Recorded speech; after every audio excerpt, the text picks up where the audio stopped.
What I did not understand at that time was that that phrase, just early into mid, especially 2015, was coming to be viewed as a sort of counter slogan to Black Lives Matter.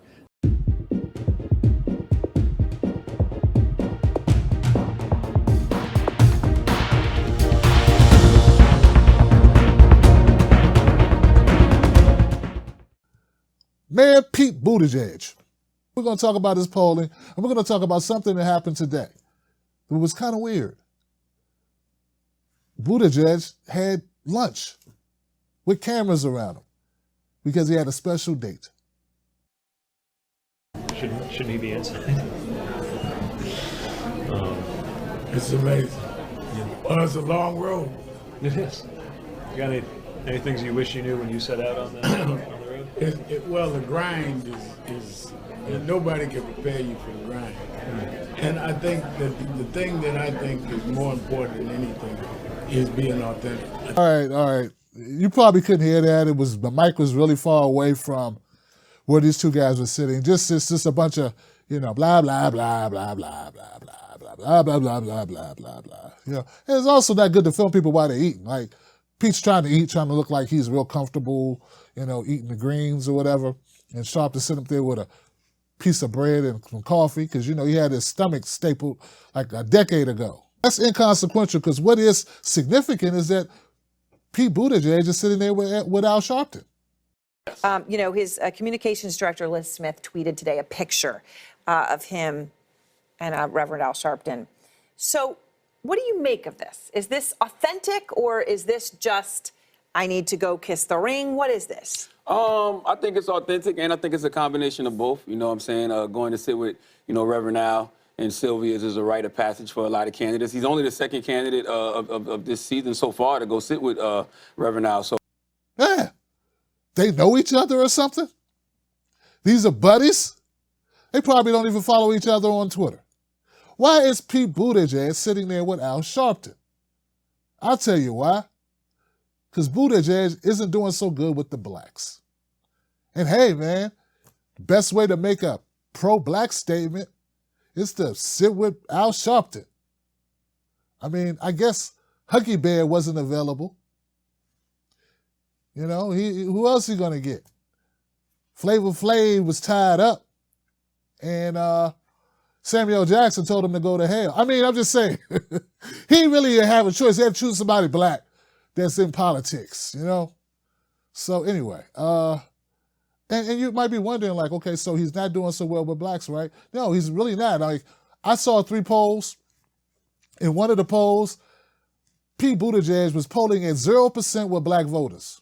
Another factor here, you talk about race. He seems to be doing better among white voters, among white Democrats, than among black Democrats. Take a look at this. We got to go back a couple here, but here's 3 other recent polls, and you can see whites 8%, blacks 2%, 6%, 0%.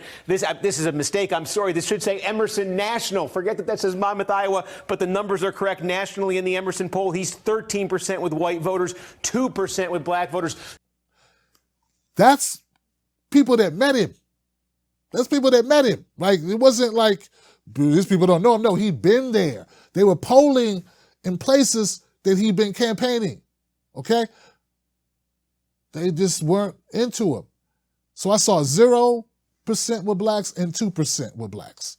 In the same place, he was polling at like 15% and 13% with white folks. So there's definitely a disconnection between him, but with Pete Buttigieg, and he really has no crossover appeal. He's like Marky Mark. And, he's like Marky Mark. Remember Mark Wahlberg? He put out a record. Only people that bought Mark Wahlberg's record were white guys. But black and white guys bought M&M's. Back in 2015, Pete Buttigieg gave this speech, right? And he was like, all lives matter, And people got really pissed, like, yo, what you mean all lives matter, man? We Black Lives Matter. You in a city that's 40% black. You don't know that Black Lives Matter is like a thing? And this was back in 2015 at the height of Black Lives Matter. Justice! When we want justice! When we want it now! Right? It's kind of cooled off a little bit now, but we're talking about back when it was popping.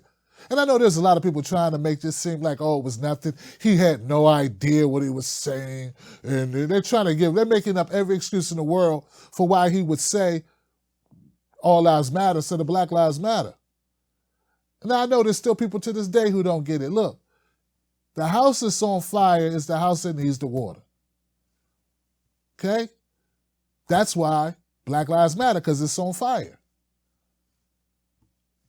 Everybody's, isn't on fire. All the houses aren't on fire. Just the Black Lives Matter houses, the black houses. So we got to put water on the place where there's a fire. That's all it is.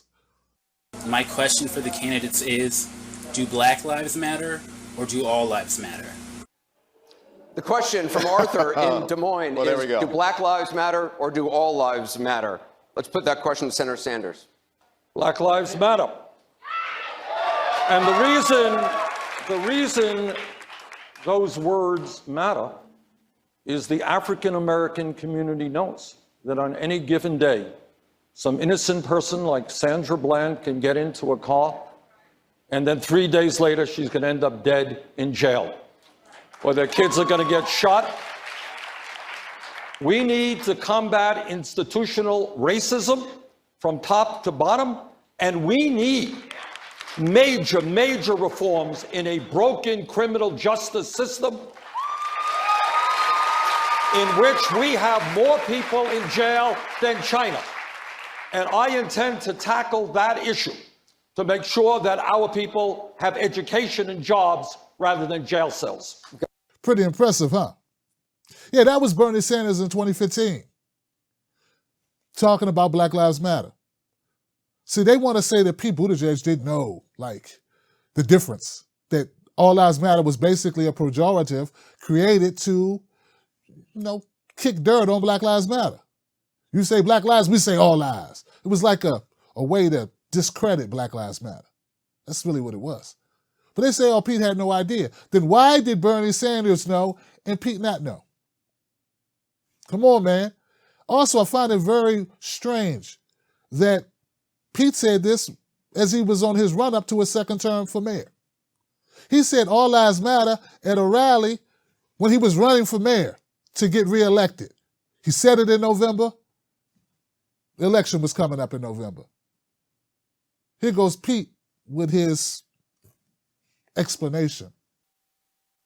What I did not understand at that time was that phrase, just early into mid, especially 2015, was coming to be viewed as a sort of counter slogan to Black Lives Matter. And so this statement that seems very anodyne and something that's kind of nobody could be against actually wound up being used to devalue what the Black Lives Matter movement was telling us. And it's a reason why, since learning about how that phrase was being used to push back on that activism, I've stopped using it in that context. Look, it's not that big a deal. It's not going to cost him an election. But it's just the extent that people will go in order to make exceptions for him. Look, the guy said it, he said it. Martin O'Malley did the same dumb crap. But he said it for a reason. He made a decision. It was judicial decision. It was strategic. It wasn't a slip of the tongue, and it wasn't because he didn't know. If you know all lives matter, Black Lives Matter started way before all lives matter. He didn't know that that's where it came from, then he shouldn't have been giving a speech.